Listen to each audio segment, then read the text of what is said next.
If you're looking to buy a house and will use a loan to finance the purchase of it, be sure to have a loan contingency in your purchase offer. It'll save you if things go sideways with the loan. The loan contingency lets you cancel the purchase if you are not able to get a loan. These days, it's standard practice to get pre-approved for a loan before you go shopping for a house. This way you know how much of a loan you can get and you will know how much house you can afford. But even if you got pre-approved, it could happen that over time you may no longer qualify for a loan. Things happen. There could be a cut in pay, layoffs. Any loss of income can definitely jeopardize your ability to get a loan or getting the amount of money you need to purchase the house you want. When buying a house with a loan, try to keep everything the same as much as possible from the time of your loan pre-approval. That means not changing your job and maintaining the same amount of income, if not more, and keeping the same amount of debt, if any. If you do need to change your job, lenders want to see job stability. So as long as it's in the same line of work as your current or previous job, it should be fine. Don't make any large purchases on credit, like buying or leasing a new car or anything that adds a new monthly payment that will affect your debt-to-income ratio. Your debt-to-income ratio is the ratio of all your debt payments, credit cards, student loans, car payments, etc., compared to your monthly income. Lenders want to see a low debt-to-income ratio.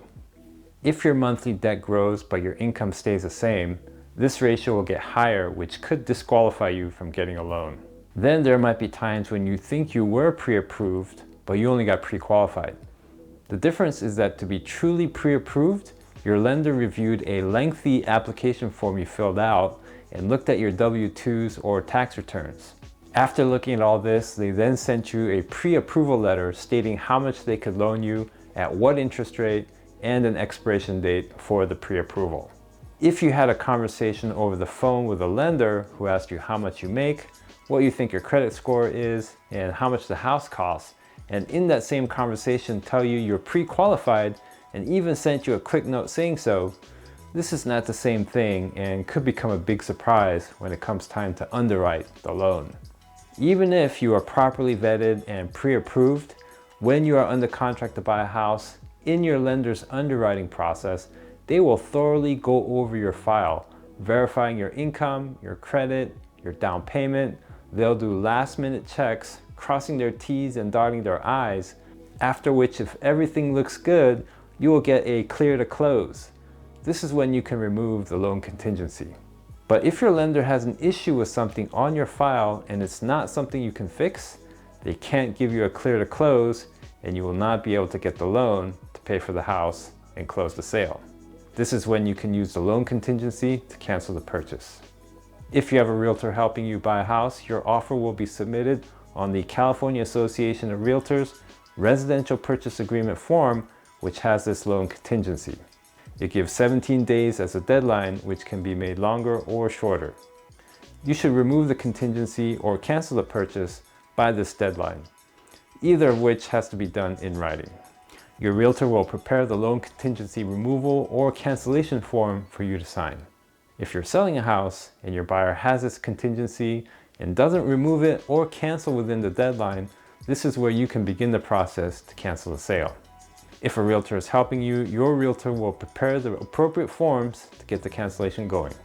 The loan contingency is one of the 3 basic contingencies that should be included in any offer to purchase a house when a loan will be used. Contingencies protect you as a buyer by allowing you to cancel a purchase if things come up with the house or your loan that either make it difficult or impossible for you to complete the sale. When selling a house, you should look to see what contingencies are in an offer so you know what ways a buyer can cancel the sale. Knowing this in advance could help you think from the buyer's perspective and be prepared for those contingencies when you respond to offers you receive. This is dale.shin. Click the thumbs up button, subscribe, and hit the bell to stay tuned for my next video.